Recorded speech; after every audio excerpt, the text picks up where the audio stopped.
우리 계속해서 사도행전 강해 말씀 듣도록 하겠습니다. 정치 권력과 기독교 제목 가지고 은혜를 나누기 원합니다. 제가 제목을 정치 권력 정치 이런 말을 써서 좀 민감할 수도 있겠는데 사도행전이 사실은 정치 문제에 대해서 되게 민감합니다. 그건 사실은 우리가 이해가 가죠. 왜냐면 지금 기독교는 신흥 종교입니다. 어떻게 보면 이제 예수 그리스도를 믿는 그 믿음의 종교가 뿌리를 내리려고 합니다. 그런데 이미 있는 종교들이 있어요. 특별히 유대교 같은 경우죠. 유대교하고 서로 갈등 관계에 있는 겁니다. 그럴 뿐만 아니라 그 로마 사회는 이미 다신론 사회가 되어 있죠. 그런 곳에서 유일하신 하나님과 그에 보내신 이제 예수 그리스도 또 우상 숭배에 대해서 거부하고 이런 식의 어떤 종교 운동들이 벌어지니까 굉장히 충돌이 잦았던 거예요. 충돌이 잦았는데 로마 사회는 제일 위험스럽게 봤던 게 이겁니다. 로마는 광대한 제국이에요. 인류 역사상 그렇게 광대한 제국을 오랫동안 다스렸던 힘이 어디 있었을까? 여러 가지가 있었겠지만 하여튼 이 광대한 제국을 다스리려면은 안정이 절대적입니다. 그래서 뭔가 어떤 폭력, 뭔가 그 혼란스러운 일이 생기게 되면은 가장 위험하게 생각했던 겁니다. 그래서 어떤 분란을 일으킨 자는 사형에 처할 정도입니다. 그래야 잠잠해지는 거니까요. 오늘날이야 우리가 윤리적인 거, 도덕적인 거, 이렇게 엄청난 죄를 범해야 사형이지만 그 당시에는 혼란스럽게 하는 것 자체가 사실은 엄청난 큰 죄죠. 로마가 이렇게 위험스럽게 봤던 게 정치적 안정을 해치는 그런 세력들입니다. 지금 사도행전에서 기록한 이유 중에 하나가 또 여러분이 사도행전을 계속 읽으면서 느끼는 바가 뭐냐면은 누가가 주장하는 바가 뭡니까? 기독교는 위험한 집단이 아닙니다. 이겁니다. 우리는 정치적으로 이 세상에 별 관심 없습니다. 우리는 그냥 예수 그리스도를 믿는 그 종교일 뿐인데 그게 자꾸 오해를 사가지고 이렇게 혼란을 빚고 있으니 오해를 거두어 주십시오. 이게 사실 어떻게 보면은 사도행전을 기록한 중요한 그 이유이기도 하고 또 이를 통해서 우리들이 세상 권력을 어떻게 바라봐야 되는 거예요? 정치 권력을 어떻게 바라봐야 되는가? 우리들의 어떤 신앙적인 어떤 눈들, 우리 가치관들을 좀 정하는 그런 시간이 좀 되었으면 좋겠습니다. 그래서 바울이 가는 곳마다 바울한테 이 사람들이 이렇게 얘기하죠. 천하를 어지럽게 하던 이 사람들, 가이사의 명을 거역하여 말하되 다른 임금 곧 예수라는 이가 있더라. 우리가 주 예수 그리스도를 고백하잖아요. 그런데 그걸 왜곡해가지고 가이사 외에 가이사가 주가 아니고 그리스도라는 사람이 주라고 고백하더라. 마치 어떤 나라, 어떤 정치, 어떤 새로운 어떤 정치 체제가 등장한 것처럼 그렇게밖에 사람들을 오해하도록 이렇게 유도한 거죠. 그래가지고 그리스도가 주시다라는 고백은 사실 굉장히 우리 신앙적인 고백이지만 굉장히 위험한 고백일 수가 있습니다. 정치적인 고백이 될 수가 있어요. 제가 누누이 말씀드리지만 히틀러 치하에서 그 바르멘 선언이라고 위대한 선언을 했는데 그 선언의 일장의 가장 핵심은 다른 게 없어요. 세상의 이념이나 세상 인간이 제도가 주가 아니고 그리스도가 주시다 이런 그 선언 하나입니다. 그 선언 하나가 뭐예요? 독일을 위태롭게 만들고 독일의 어떻게 보면은 강력한 어떤 경쟁 어떤 위험하게 만드는 그런 아이 집단의 고백처럼 그들이 보이게 만들었던 것이죠. 하여튼 로마가 매우 민감한 그런 문제였는데 지금 그 일이 또 발생한 겁니다. 바울이 지금 유대교 갈등 때문에 지금 잡혔고 이제 치고 그래서 바울이 어떤 죽을 뻔한 위기 또 많은 사람들이 몰려가가지고 소동이 일어났어요. 예루살렘 성에서. 그러자 이제 문제가 이제 로마 군대가 파견이 되는 거죠. 예루살렘은 굉장히 화약고와 같은 겁니다. 지금도 마찬가지입니다. 그러니까 예루살렘이라는 도시는 이렇게 샬롬이거든요. 평화의 터전이라는 뜻을 가지고 있어요. 근데 가장 평화가 없는 곳이 예루살렘이에요. 온갖 세상에 있는 모든 종교들이 다 그쪽에 다 직결되어 있고 아직도 긴장 관계에 있는 항상 그곳이 예루살렘인데 고대사에서도 마찬가지였습니다. 명절 때가 되면 항상 폭동의 위험이 있어요. 폭동의 위험이 있어서 유대인들에게는 좀 치욕스럽지만 로마 제국이 어떻게 했냐면은 성전이 있죠. 성전이 굉장히 신성한 공간이죠. 성전이 굉장히 신성한 공간인데 그 북서쪽에 성전과 맞닿아 가지고 아예 그 성전 통로를 열어 가지고 거기다가 안토니아 성이라는 걸 세웠습니다. 로마 군대가 안토니아 성이라는 걸 세우고 망대를 세운 거죠. 상시적으로 한 1000명 정도가 거기에 거주할 수 있도록, 주둔할 수 있도록. 그래서 성전에다가 문을 대놓고 그 다음에 그 성전보다 더 높은 위치에 있습니다. 그러니까 뭐요? 항상 감시하고 있는 겁니다. 여기서 무슨 폭동이 날까? 뭔가 어떤 잘못된 일이 벌어질까? 이렇게 해놨던 거죠. 그러니까 지금 바울리로 이렇게 소란스러워지니까 즉각 알아차린 겁니다. 뭔가 폭동이 났다 이거예요. 뭔가 위험스러운 일이 났다 이거예요. 그래가지고 뭐죠? 이제 로마 군대가 지금 이쪽으로 왔습니다. 천부장이라고 하는데 천부장은 1000명의 대장이죠. 그러니까 로마 예루살렘에 있는 수비대 대장일 겁니다. 수비대 대장이 군사를 이끌고 온 거죠. 많은 군사를 이끌고 온 거니까 지금 막 예루살렘성 굉장히 시끌벅적하고 정말 폭동 수준까지 간 거예요.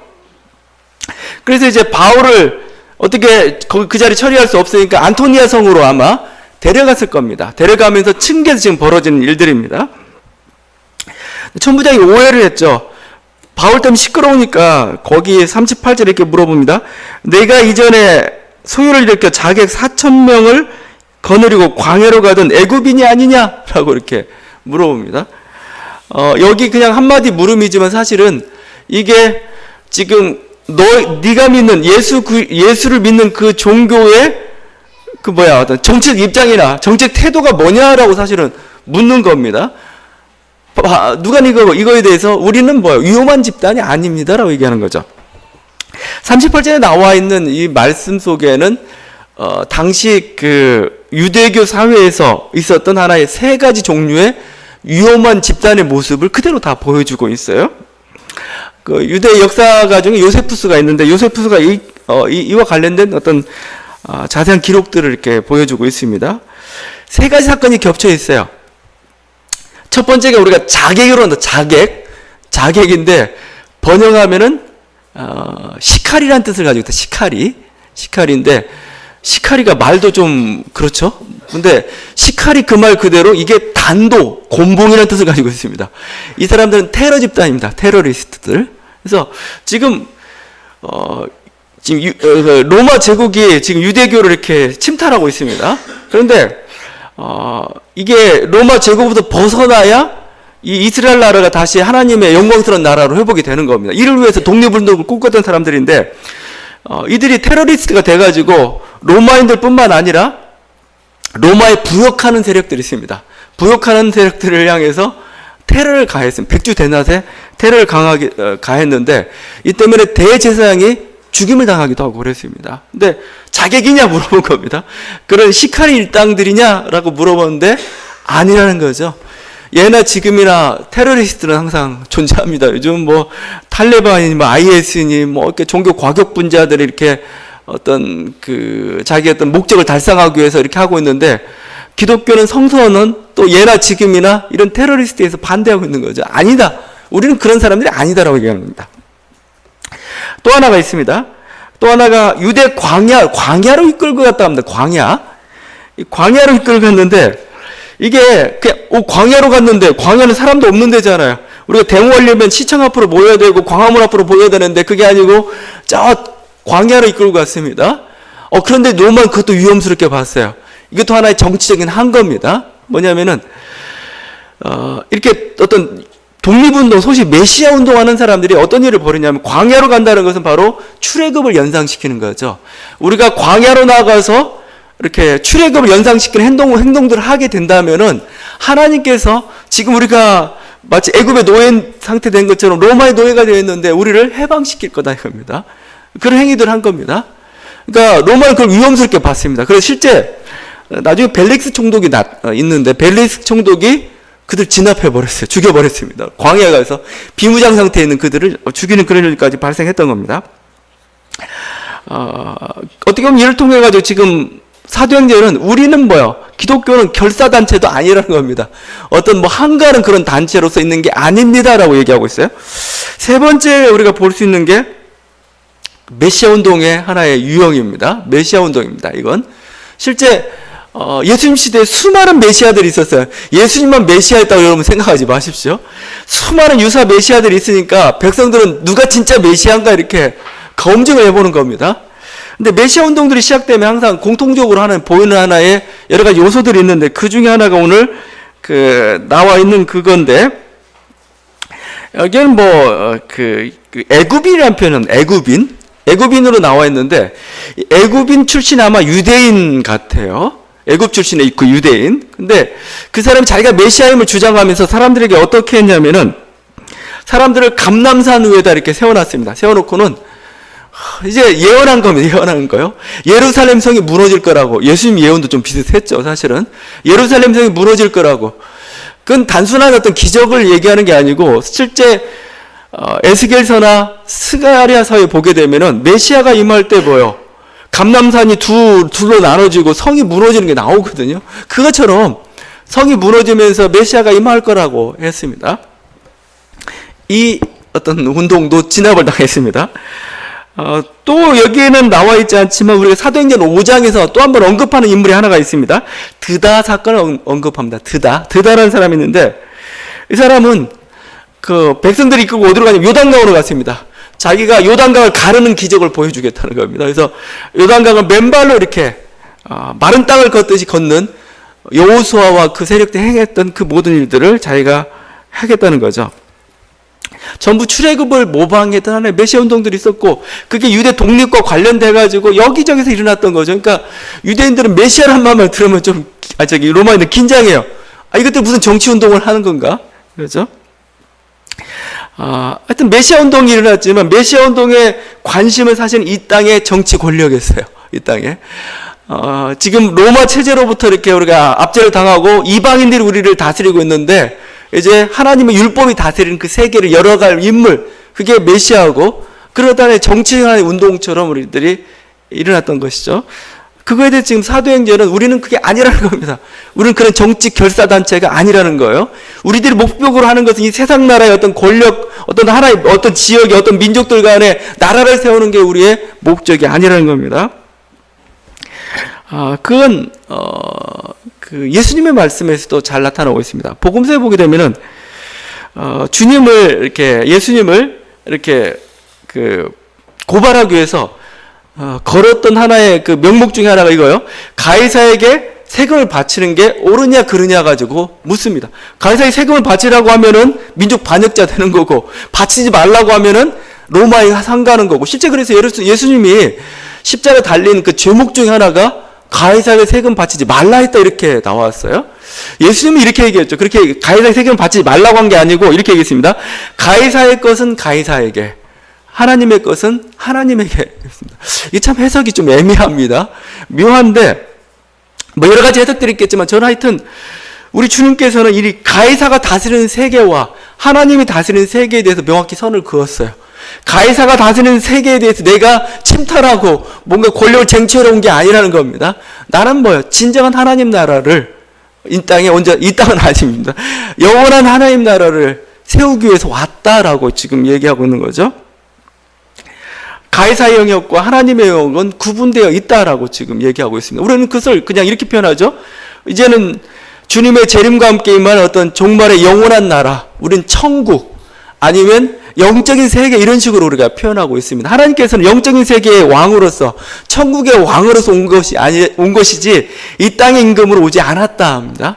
나는 이 땅에는 관심도 없다 이겁니다. 예수님은. 나는 이 땅에 관심 없다. 니네가 뭐 하든. 그러면 이건 세금을 바치라는 얘기냐 안 바치라는 얘기냐? 바치라는 얘기입니다. 왜 바치라는 거죠? 너희의 안정을 위해서. 저들이 돈을 원하니 돈 갖다 줘라. 그렇죠? 가이사의 초상이 누가 그려져 있느냐? 가이사 그려져 있는, 그럼 가이사한테 갖다 줘, 돌려줘. 주님의 관심은 이 세상에 관심이 전혀 없어요. 관심이 없고 이 세상 돌아가도록 만들고, 그렇다면 우리가 왜 세금을 바쳐야 되느냐? 그냥 너는 이 땅에 거하면서 안정되게 살아야 될 거 아니냐 이거예요. 그러니까 뭐요? 바치라는 거죠. 주님 그래서 바치라고 얘기했습니다. 이거 보면 우리 한국교회 목회자는 대단한 사람들입니다. 왜냐면 막 세금 바치지 말자고, 세금 내지 말자고 막 지금 긴급 성명하고 막 얘기해요. 예수님이 바치라고 했는데 왜 안 바치려고 하는지. 또 동성애 같은 거 반대할 때는 또 성경에 써져 있다고 얘기해요. 성경에 쓰여있는 세금은 안 바치고 또 성경에 쓰여있다고 동생을 반대하고 어떻게 보면 자기 좋은 대로만 자꾸 말씀을 해석하려고. 그럼 세상 사람이 말을 잘 안 듣죠. 야, 니네 유리한 것만 하나님 말씀으로 받고 불리한 거 그냥 하나님 말씀이 아닌 것처럼 이렇게 하는 거냐. 하여튼 뭐 하나님의 예수님 하여튼 가이사의 영역을 인정한 게 아니고 관심이 없어요. 예수님 관심이 없고 나는 이 땅 회복하려고 온 게 아니다라고 주님께서 말씀한 겁니다. 그게 마지막 심판 때에도 빌라도와 예수님 사이의 대화에서도 많이 나타나고 있습니다. 빌라도가 마치 자기가 모든 권세와 영광을 다 부리는 것처럼 얘기하니까 예수님 이렇게 얘기합니다. 내 나라는 이 세상에 속한 것이 아니니라. 만일 내 나라가 이 세상에 속한 것이었더라면 내 종들이 싸워 나로 유대인들에게 넘겨지지 않게 하였으리라. 내 나라는 너희가 생각하는 그런 나라가 아니고 이 세상에 속한 나라가 아니다라고 표현하고 있어요. 가이사의 나라가 너 땅 원해? 땅 다 가져. 땅 다 가져. 나는 뭐요? 사람의 마음을 갖겠다. 사람의 영혼을 갖겠다는 거고 영적인 우리가 세계라고 하는 것, 또 이 세상이 다 없어지고 장차 임할 그 나라가 나의 관심이다. 이렇게 말씀하고 있는 겁니다.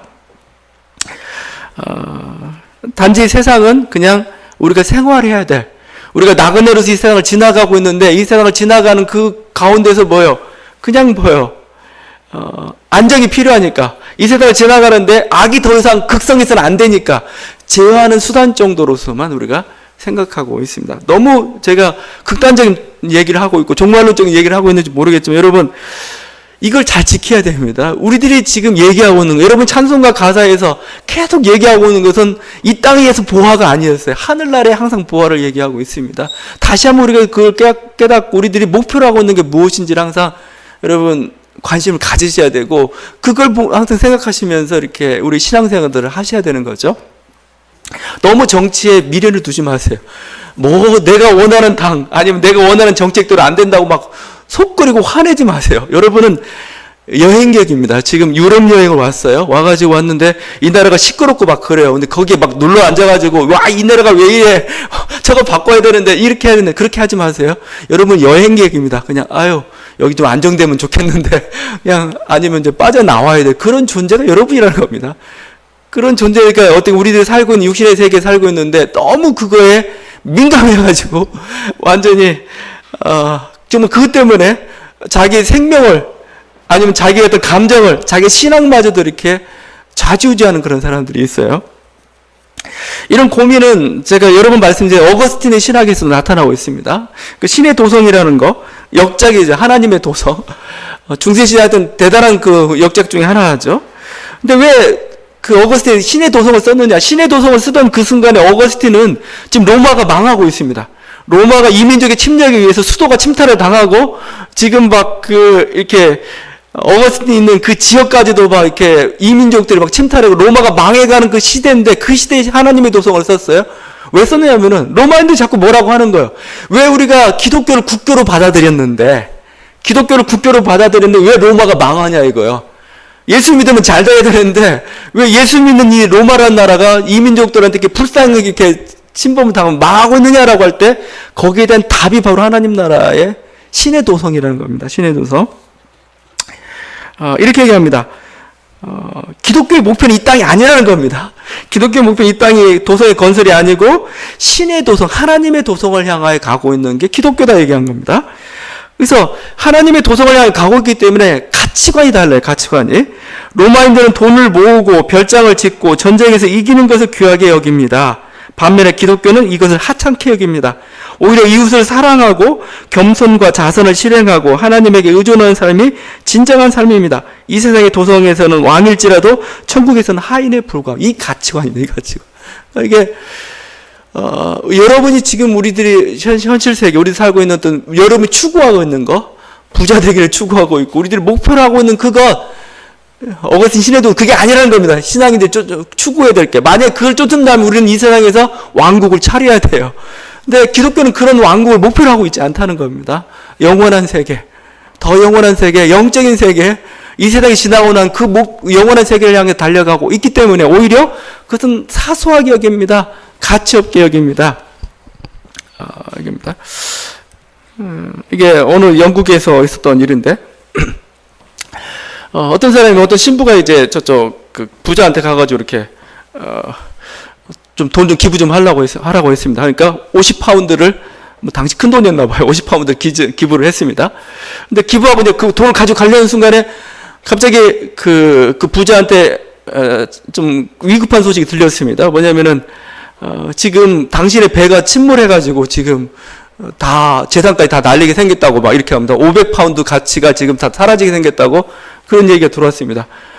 그 소리를 같이 그 신부가 들었어요. 신부가 듣는 순간에 아이고 이거 50파운드 날아가게 생겼다. 아니나 다를까 부자가 잠깐 멈추라고 얘기했어요. 멈추라고 얘기해가지고 이게 이제 50파운드 뺏기게 생겼구나라고 했는데 갑자기 이 사람이 600파운드를 더 줬습니다. 더 주면서 하는 소리가 이렇게 얘기했어요. 이 땅에서 내 재산이 너무 쉽게 사라져가고 있다는 겁니다. 더 사라지기 전에 빨리 가져가십시오 하고 줬다는 거예요. 제가 무슨 얘기를 하고 있는 겁니까?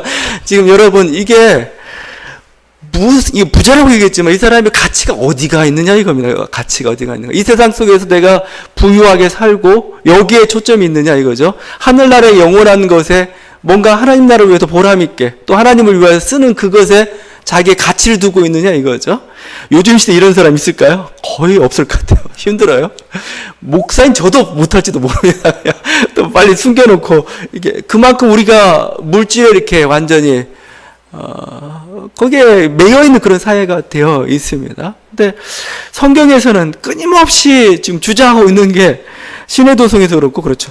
이것뿐만 아니고 철로역정도 마찬가지입니다. 철로역정도 어떻게 보면은 그 신해도성을 그냥 우화 형태로 만들어 놓은 게 사실은 철로역정일 수도 있어요. 철로역정은 번연이 있었죠. 근데 철로역정이 그 크리스찬이라는 이름을 가진 사람이 시작합니다. 왜냐하면 환상을 봤어요. 환상을 봤는데 이 세상에 장망성이라는 겁니다. 장망성. 무너져 가고 있어요. 성이. 다 무너져 가고 여기다 나 죽게 생겼어요. 죽게 생겼어요. 그래가지고 무너지지 않는 성이 저기 있습니다. 그 영원한 성이 있는 거죠. 그 영원한 성을 향해서 순례길을 떠나는 겁니다. 이게 그 철로 역정인 거죠. 그 순례자의 길을 가면서 수많은 유혹자들 만나기도 하고 자기가 넘어지기도 하고 또 믿음의 동지들을 만나기도 하고 갑니다. 가다가 허영의 도시라는 곳에 가요. 허영의 도시. 허영의 도시인데 거기 이렇게 표현합니다. 집, 토지, 명당자리, 무형물자들, 직위, 명예, 승급, 귀족 칭호들, 국가들, 왕국, 욕정, 향락 등등이 거래되고 또한 모든 종류의 쾌락을 위하여 매춘부들, 포주들, 아내, 남편, 아이들, 주인, 하인, 생명, 피, 육체, 영혼, 은, 금, 진주를 비롯한 각종 보석 등등 온갖 것들이 다 있고 거래되는 곳. 이게 바로 허영의 도시였는데 바로 우리들이 살고 있는 그 도시가 바로 여기였죠. 근데 이게 망해가고 있다는 거, 망해가고 있다는 거. 결국 이 유혹들을 이기고 이게 마지막 죽음의 강을 건너죠. 죽음의 강을 건너가지고 영원한 천국에 입성하면서 그 철로역정은 이제 마무리되고 있습니다. 이게 단순히 우아하지만 성도들이 어디를 향해서 가고 있는 건지 무엇을 가장 귀하게 여겨야 하는지 잘 보여주고 있는 게 바로 이 철로역정의 그 모습입니다. 현대 신학자 중에 보네퍼가 있습니다. 보네퍼가 나를 따르라라는 그런 그 책을 썼고 굉장히 그 유명하고 사람들이 좋아하는 그 책인데 거기서 세상과 신앙인들의 어떤 그 교회 아니면 세상과 교회 신앙의 삶과의 관계 속에서 이런 얘기합니다.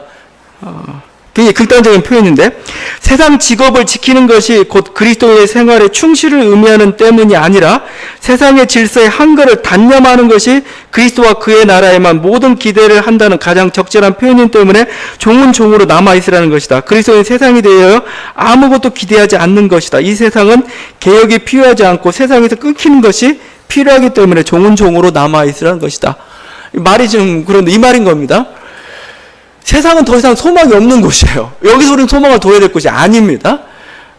그래서 뭐예요? 더 이상 한가한다는 건 뭐예요? 내가 개혁을 위해서 노력한다는 건 뭐예요? 뭔가 이 소망이 있기 때문에 그런 거 아니겠습니까? 뭔가 해야 된다는 어떤 의무감이 있기 때문에, 목표가 있기 때문에 그런 거 아니겠습니까? 근데 뭐 신앙인들은 뭐 세상에 더 이상 관심이 없는 사람이에요. 그래서 뭐예요? 내가 노예로 있습니까? 노예방 꿈꿀 필요도 없어요. 그냥 난 노예로 있는 겁니다. 그 상태로 있는 겁니다. 우리가 어떤 직업을 갖는다든지 그것은 뭔가 그 속에서 뭔가 아름다운 것을 개선을 기대해서가 그런 게 아닙니다. 조금이라도 그런다면 뭐예요? 거기엔 희망이 있는 거죠. 그런데 이 세상은 철저히 희망이 없는 세계다. 여러분, 보네포는 굉장히 어떤 저항적인 사람이고 굉장히 사회운동에 뛰어들었던 사람입니다. 그 사람이 입에서 나오는 소리가 이겁니다. 그러니까 신앙이 가지고 있는 근본적인 어떤 세상을 바라보는 그 삶의 태도를 지금 보여주고 있는 겁니다. 우리들이 바라봐야 될 건 이 나라가 아니고 바로 영원한 하나님의 나라. 우리는 그걸 향해서 달려가고 있는 그 힘.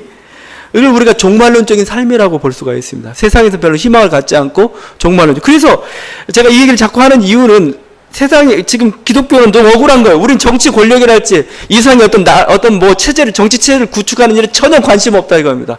우리는 그냥 여기 살기만 하면 돼. 우린 저 미래 세계, 영원한 세계만 바라보고 있는 그런 사람들이야. 근데 자꾸 오해를 하고 있다는 거죠. 이게 그죠. 근데 놀라운 게 이렇게 우리는 그냥 미래를 향해서 종말을 향해서만 이렇게 달려가고 있는데 이게 사실은 세상을 위험스럽게 만들어요. 세상이 위험스럽다고 믿는 겁니다.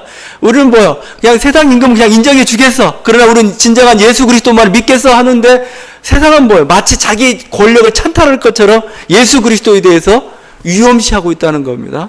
우리는 그렇지 않은데, 우리는 세상에서 미래를 갖지 않는데, 세상에 소망을 갖지 않는데 그런 거예요. 이게 세상을 위태롭게 하는 거죠.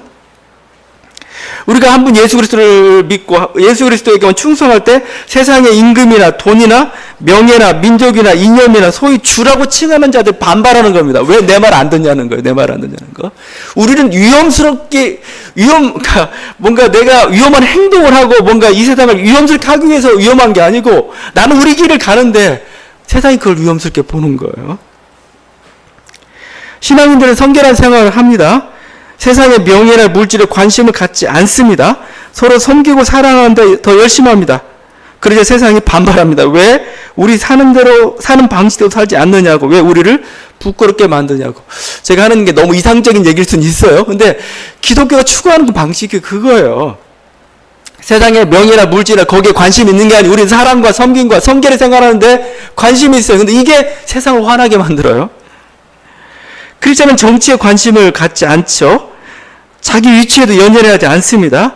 자기 이익을 위해서 파벌을 짓지 않습니다. 그래서 세상이 또 공격하죠. 왜 우리 편이 안 되냐고. 너는 왜 우리 편이 안 되냐고. 그죠? 신앙인들은 보복하지 않습니다. 폭력적이지 않습니다. 평화를 사랑합니다. 오히려 원수를 용서하고 사랑합니다. 그래서 세상이 또 화를 냅니다. 그러면 바보 같다고. 그러면 망한다고. 우리 방식대로 행하라고. 기독교가 위험한 집단이 된 것은 세상의 권력을 공격했기 때문이 아니고 세상의 권력에 관심을 안 가져서 그래요. 안 갖고 자기 길만 갔기 때문에 사실은 초대교회가 위험한 집단이 되어버리고 말았어요. 저는 근데 이게 교회가 세상을 바꾸는 힘이라고 봐요. 교회가 어떻게 세상을 바꿀 거냐 이거요. 저는 교회가 더 종말론적인 어떤 그런 삶의 태도를 취할수록 더 세상은 밝아진다고 생각해요. 이게 종말적으로 산다는 것은 세상이 언제 끝날지 모르니까 나는 거기에 들어가겠어. 그게 아니고 이 세상에 연연해하는 삶을 살지 말라는 겁니다. 이 세상에 연연하는 삶을 살지 않을 때 세상은 더 아름다워져요. 세상은. 우리 선교론 개념 중에 하나님의 선교 개념이라는 게 하나님의 선교. 진보신학 쪽에서 많이 했던 겁니다. 하나님, 세상, 교회 순으로 두는 겁니다. 하나님은 세상에 관심을 가지고 있습니다. 교회는 세상을 섬기는 도구로 부르심을 받았다는 거죠. 세상의 변화에 온통 관심을 가지고 있고 그래서 교회가 사회운동에 투신해야 된다 이런 논리들이 나왔던 거죠. 물론 세상에 관심 있는 건 하나님 관심이 있습니다. 세상에 대해서. 세상의 어떤 교회의 압도적인 하나님 이 세상을 사랑하셨기 때문에 또 사랑을 원하고 이 세상이 전부 어떤 하나님 백성이 되길 원하는 하나님의 기대가 있습니다. 자, 그런데 계획의 방식은 세상을 바꾸는 방식이 아닙니다. 하나님 원했던 정말 세상을 바꾸는 방식은 뭐였냐면은 교회가 교회답게 살면 돼요. 교회가 그냥 교회답게 서면 돼요. 교회가 그래서 교회는 세상에 의해서 요구하는 그 단체가 아닙니다. 교회가 스스로 뭐예요? 자기가 하나님 말씀에 입각한 그런 삶을 살면 돼요. 이게 세상에 충격을 주는 거고, 이 세상에 도전을 주는 거고. 여러분, 그래서 초대교회, 우리 보면, 옛날 같으면 뭐 어떤 복지 이런 개념들이 없었어요. 근데, 초대교회 거의 한 200년, 300년까지 그 얘기인데, 그냥 부자가 그냥 자선식으로 도와주는 시기였습니다. 그런데 기록에 의하면은 그 도시의 절반을, 가난한 사람 절반을 먹였던 사람이 누구냐? 교회였어요. 교회가. 왜냐면 교회는 그냥 사랑을 실천하는 것 뿐이에요, 이게. 그게 뭐예요? 그 사랑의 실천이 결국은 오늘날 안에 복지국가의 하나의 모델이 되어 가는 것이죠. 그러니까 교회는 뭐예요? 세상을 요구하는 단체가 아니고 교회 스스로 뭐예요? 정말 하나님 나라를 실현해가는 그런 단체입니다. 그러다 보면 뭐예요? 세상이 동화하기도 하고 세상이 도전받기도 하고 어느 때 세상이 화를 내기도 하고 그렇게 하면서 세상을 바꿔가는 게 교회라는 거예요. 교회가 교회답지 못한 건 뭐냐? 이것은 교회가 세상을 바라보기 때문에 그렇습니다. 세상에 논리를 쫓아서 가다 보니까 결국은 그렇게 되다 보면 교회가 세상의 땅을 차지해야 돼요. 그런 식의 어떤 욕심의 논리 가운데 이렇게 우리가 끌어져 가고 있는 것이죠. 여러분, 우리 신앙인들의 삶 속에서 이 모습, 다시 한번 우리가 종말론적인 어떤 신앙들을 가져가는 것, 이것은 하나의 어떤 교회가 세상의 정치와 분명한 선을 긋는 하나의 방식이기도 하려니요. 우리 인생의, 우리 신앙들의 삶 속에서도 가장 필요합니다. 특별히 현대와 같이 이 물질이 주는 그 편리함, 어떤 강력한 물질주의라고 봐요. 인류 역사상 이렇게 물질주의에 노출됐던 시대가 없어요. 우리가 물질이 주는 그 편리함과 또 모든 어떤 영적인 세계와 보이지 않는 세계에 대해서 모든 힘들이 다 차단되어 간 이 시대에 우리가 신앙생활 한다는 게 참 쉽지가 않습니다. 그래서 우리들이 항상 하는 그 기도 제목, 우리들이 예배를 드리고 우리들의 어떤 말씀을 읽고 하는 그 이유 중에 하나가 뭐냐면은 그 영적인 세계의 가치를 좀 다시 한번 회복할 수 있도록, 우리 눈을 열어서 좀 볼 수 있도록, 이거예요. 그래야 우리가 다시 한번 하나님 말씀의 중요함을 깨닫고 그 길을 갈 수 있는 거 아니겠습니까? 저는 우리들의 형편이 마치 그 엘리사 시대에 그 종이 있습니다. 게하시란 종이 있는데 그 게하시란 종이 처해 있는 그런 형편과 같다고 생각합니다. 어느 날 일어나 보니까 아람의 군대가 엘리사가 살고 있는 그 성을 완전히 에워쌌습니다. 모든 그 이렇게 말과 병거들로 이렇게 딱 에워쌌습니다.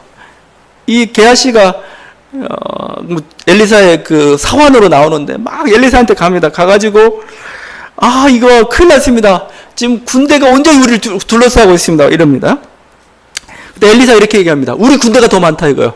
저쪽 군대들보다 우리 군대가 더 많다 이거요. 그러면서 이렇게 기도합니다. 그의 눈을 열어서 보게 하옵소서. 그 순간에 게하시의 눈이 열려가지고 보는데 이 적들보다 더 많은 숫자의 병력이 불말과 불병거가 엘리사가 속해 있는 그 산을 온전히 이렇게 둘러진치면서 보호하고 있는 모습을 보게 되었던 거죠.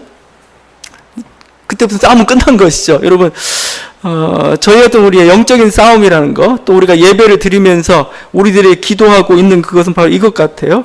정말 여러분을 둘러싸고 있는 불말과 불병거를 보는 것입니다. 보는 것.